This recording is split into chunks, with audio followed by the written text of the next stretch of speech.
Dear aspirants, welcome to the channel. இன்னைக்கு current அஃபேர்ஸை one by ஒன்னாக பார்த்துலாம். அதுக்கு முன்னாடி நம்ம சேனலை சப்ஸ்கிரைப் பண்ணாதவங்க சப்ஸ்கிரைப் பண்ணிடுங்க. Let's start the session.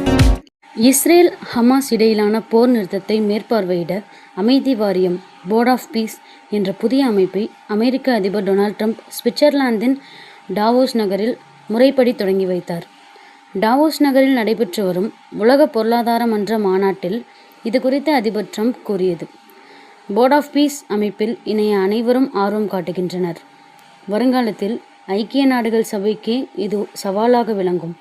இருப்பினும் அமெரிக்காவின் முக்கிய நட்பு நாடுகள் பல இந்த அமைப்பில் சேர மறுப்பு தெரிவித்துள்ளன. காசா முனையின் எதிர்காலத்தை வடிவமைக்கும் நோக்கில் இந்த திட்டம் கொண்டு வரப்பட்டுள்ளது. இது அமெரிக்காவுக்கானது மட்டுமல்ல, உலகுக்கானது. காசாவில் வெற்றி பெற்ற பிறகு மற்ற உலக பிரச்சனைகளுக்கும் இந்த அமைப்பை விரிவாக்கம் செய்வோம் என்று தெரிவித்தார். அசர்பைஜான் முதல் பராகுவே வரை சுமார் 59 நாடுகள் இதில் கையெழுத்திட்டுள்ளதாக தெரிவித்த ட்ரம்ப், அங்கு கூடியிருந்த தலைவர்களை நோக்கி, நீங்கள் உலகிலேயே அதிகாரமிக்கவர்கள், எனது நண்பர்கள் என்று குறிப்பிட்டார். அமெரிக்காவின் மிக நெருங்கிய நட்பு நாடுகளான பிரிட்டன், பிரான்ஸ், நார்வே, ஸ்வீடன் ஆகிய நாடுகள் இந்த அமைதி வாரியத்தின் இணைய மறுத்துவிட்டன. இந்தியா, சீனா, சிங்கப்பூர், தாய்லாந்து உள்ளிட்ட நாடுகள் இந்த அமைப்பில் சேருவது குறித்து இன்னும் முடிவெடுக்கவில்லை.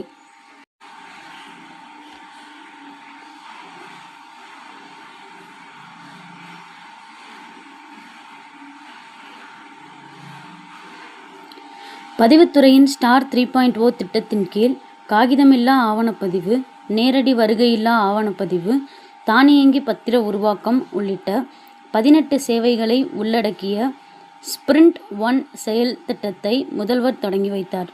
இது குறித்து தமிழக அரசு நேற்று வெளியிட்ட செய்தி.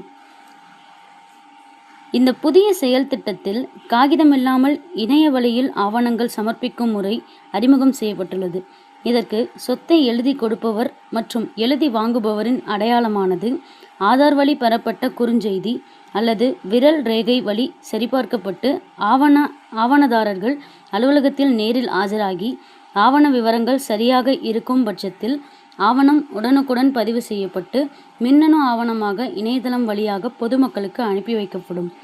அதேபோல புதிய அடுக்குமாடி குடியிருப்பை வாங்கும் போதும், மனை பிரிவுகளில் இருந்து மனைகளை மட்டும் வாங்கும் போதும் மக்கள் சார்பதிவாளர் அலுவலகம் செல்லாமலேயே இணைய வழியாக ஆவணப்பதிவுக்கு சமர்ப்பிக்க அனுமதிக்கப்படும். மேலும் அரசு வாரியங்களால் எழுதி கொடுக்கப்படும் சொத்துகளுக்கு சம்பந்தப்பட்ட வாரிய அலுவலகத்தில் இருந்தே பத்திரத்தை பதிவுக்கு தாக்கல் செய்து பதிவு செய்யப்பட்ட பத்திரத்தை உடனே தரவிறக்கம் செய்யும் வசதியும் ஏற்படுத்தப்பட்டுள்ளது. மக்கள் பிறர் உதவியின்றி சொத்து தொடர்பான குறைந்தபட்ச விவரங்களை உள்ளிட்டு ஆவணத்தை தாங்களே உருவாக்கும் வகையில் மென்பொருள் தயாரிக்கப்பட்டுள்ளது. இவ்வாறு தயாரிக்கப்படும் ஆவணத்தை காகிதமில்லா ஆவணப்பதிவு முறையிலோ அச்சு பிரதியெடுத்து வழக்கமான பத்திரப்பதிவு முறையிலோ பதிவு செய்து கொள்ளலாம். இது தவிர நடைமுறையில் உள்ள ஆன்லைன் கட்டண வசதியுடன் 1000 ரூபாய்க்கும் குறைவான பணத்தை குறுப்பண பரிவர்த்தனை இயந்திரம், point of sale, QR code, UPI வழி பணம் செலுத்தும் வசதியும் இதன் மூலம் ஏற்படுத்தப்பட்டுள்ளது. அடுக்குமாடி குடியிருப்பு மறு விற்பனை ஆவணத்தில் வாகன நிறுத்துமிடம், மின்தூக்கி உள்ளிட்ட வசதிகள் இருப்பதை உறுதி செய்யும் நிலையில் கட்டிட களப்பணியின்றி பதிவு செய்ய அன்றே ஆவணங்களை திருப்பித் தரும் வகையில் மென்பொருள் மாற்றி அமைக்கப்பட்டுள்ளது. மக்கள் சொத்து பத்திரத்தின் சான்றிட நகல் கோருதல், வெளிநாடுகளில் வசிக்கும் மக்கள் அளிக்கும் பொது அதிகார ஆவணங்கள், நீதிமன்ற ஆணைகள் உள்ளிட்ட ஆவணங்களின் சான்றளிக்கப்பட்ட நகல்களை ஆன்லைன் வழி உடனுக்குடன் மைய கணினியின் மின்னணு கையொப்பத்துடன் வழங்கும் புதிய வசதியும் ஏற்படுத்தப்பட்டுள்ளது. ஒரு ஆவணத்தின் பதிவு எண்ணை கொடுத்து தேடுதல் மேற்கொள்ளும் போது அதனுடன் தொடர்புடைய அனைத்து ஆவணங்களும் வில்லங்க சான்றில் வரும் வசதி ஏற்படுத்தப்பட்டுள்ளது. மேலும் வருவாய் மாவட்டம், வருவாய் வட்டம், வருவாய் கிராமம் ஆகிய தகவல்களை உள்ளீடு செய்தும் சொத்து பரிவர்த்தனை விவரங்களை தேடும் வசதி கூடுதலாக ஏற்படுத்தப்பட்டுள்ளது. பதிவுத்துறையில் தற்போது தனித்தனியாக வில்லங்க சான்று வழங்கப்பட்ட நிலையை மாற்றி ஒரு கிராமம் வெவ்வேறு சார்பதிவாளர் அலுவலகத்துக்கு மாற்றம் செய்யப்பட்டு இருந்தாலும் ஒரு கிராமத்தை பொறுத்து ஒரே ஒரு கணினி கட்டணத்துடன் ஒரே வில்லங்க சான்றாக வழங்கும் வசதியும் ஏற்படுத்தப்பட்டுள்ளது. டிஎன் ரிஜினெட் என்ற கைபேசி செயலி வழியாக வில்லங்க சான்று, ஆவணப்பதிவுக்கான டோக்கன், வழிகாட்டி மதிப்பு, திருமணம், சங்கம், கூட்டு நிறுவனம், சீட்டு நிறுவனம், ஆவணப்பதிவு விவரம், சொத்தின் மதிப்பு கணக்கீடு ஆகியவற்றை எளிதாக அறியும் வசதி உருவாக்கப்பட்டுள்ளது என்று கூறப்பட்டுள்ளது.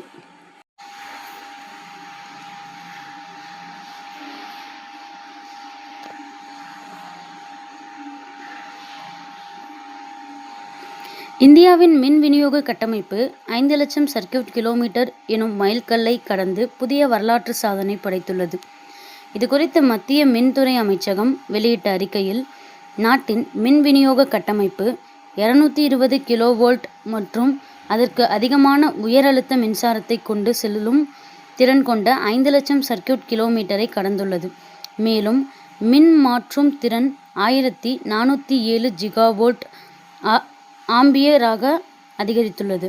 ராஜஸ்தான் புதுப்பிக்கத்தக்க எரிசக்தி மண்டலத்திலிருந்து மின்சாரத்தை கொண்டு செல்வதற்காக பத்லா 2 முதல் சீக்கர் 2 துணை மின் நிலையம் வரை 765 கிலோவோல்ட் திறன் கொண்ட 628 சர்க்யூட் கிலோமீட்டர் மின் விநியோக பாதை பயன்பாட்டுக்கு வந்ததை அடுத்து இந்த சாதனை மைல்கல் எட்டப்பட்டது. இந்த மின் பாதை பயன்பாட்டுக்கு வந்ததன் மூலம் பத்லா, ராம்கர் மற்றும் பதேகர் சூரிய சக்தி வளாகங்களில் இருந்து கூடுதலாக 1100 மெகாவாட் மின்சாரத்தை விநியோகிக்க முடியும். கடந்த 2014ஆம் ஆண்டு ஏப்ரல் மாதம் முதல் தற்போது வரை நாட்டின் மின் விநியோக கட்டமைப்பு 71.6% வளர்ச்சியடைந்துள்ளது. கடந்த 10 ஆண்டுகளில் 2.09 லட்சம் சர்க்யூட் கிலோமீட்டர் நீளத்திற்கு மின் விநியோக பாதைகள் அமைக்கப்பட்டுள்ளன. மேலும் மின் மாற்றும் திறன் 876 ஜிகாவோல்ட் ஆம்பியர் உயர்ந்துள்ளது. தற்போது பிராந்தியங்களுக்கு இடையேயான மின் பரிமாற்ற திறன் 1,20,340 மெகாவாட்டாக உள்ளது. இது ஒரே தேசம், ஒரே மின் கட்டமைப்பு, ஒரே அலைவரிசை என்ற தொலைநோக்கு பார்வையை வெற்றிகரமாக நினைவாக்கியுள்ளது. தற்போது பல்வேறு மாநிலங்களுக்கு இடையேயான மின் விநியோக திட்டங்களின் மூலம் கூடுதலாக 40,000 சர்க்யூட் கிலோமீட்டர் மின் பாதையும் 399 ஜிகாவோல்ட் ஆம்பியர் மின் மாற்றும் திறனும் உருவாக்கப்படும். 2030ஆம் ஆண்டுக்குள் 500 ஜிகாவாட் புதுப்பிக்கத்தக்க எரிசக்தி உற்பத்தியை எட்டுவதற்கு இந்த கூடுதல் கட்டமைப்பு பெரிதும் உதவும். இவ்வாறு அறிக்கையில் தெரிவிக்கப்பட்டுள்ளது.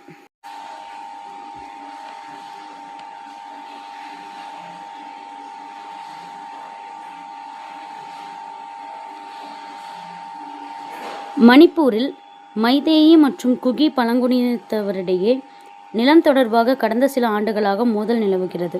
இந்நிலையில் மைதேயி இனத்தை சேர்ந்த சிங் என்பவரை குகி இனத்தவர்கள் கடந்த புதன்கிழமை கடத்தி சென்றனர்.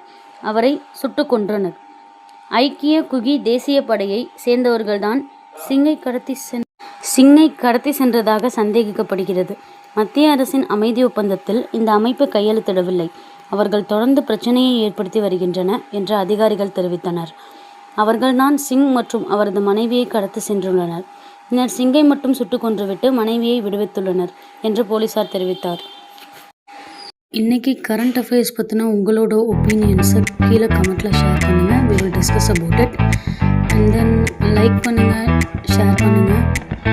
we'll see you on the next video.